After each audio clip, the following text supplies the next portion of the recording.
Nak tanam pokok apa pun bang, yang leceh nak cari baja yang sesuai bang. Ada yang mahal tapi kesannya bang tak setimpal. Pokok kurang menjadi, lambat besar kan. Asyik-asyik kena penyakit je bang. Duk try tukar macam-macam tak sesuai juga bang. So ni bang, saya nak ajak korang cuba Power Grow ni bang. Produk ni bang baru keluar tahun 2020 bang, tapi dah ada 15,000 petani satu Malaysia bang guna. Power ni bang, dia bang guna teknologi mikrob dalam pertanian bang yang dipanggil bioteknologi dan dipakui oleh SIRIM, Environmental Technology Research Center. Power Grow ni bang baja buatan Malaysia tapi kualiti dia bang baja import, 100% organik dan tak ada langsung guna tinja haiwan. Dia bang bahan daripada tumbuhan, buahan dan juga hasil laut. Apa yang bagus ni kan, sebab ia hasil research pakar dalam bidang teknologi mikrobiologi bang. Satu produk ni saja bang dah bagi kesan berganda. Serius bang, ia bantu baiki struktur tanah supaya sesuai dengan tanaman. Hasilkan bakteria berfaedah bang yang bantu korang gandakan kesan penggunaan baja lain pada tanaman. Dan ia juga mengurangkan leaching ataupun baja tak diserap oleh pokok sebab mikrob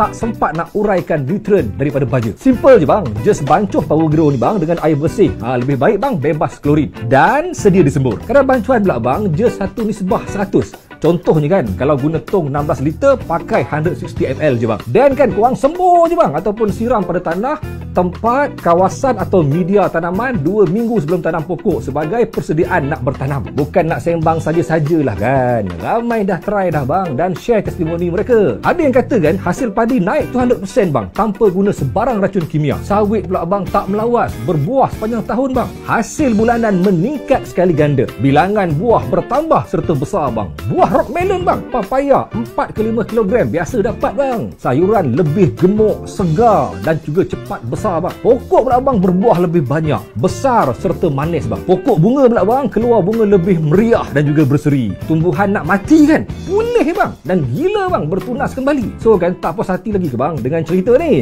Tak apa bang, korang try sendiri dulu bang dan baru tahu. Nak bercucuk tanam kan, kalau hasil padu baru hati pun senang. Klik link bang dan beli dan cuba sendiri. Jangan risau bang, ini betul-betul mahu korang puas hati kan? Tak gitu bang.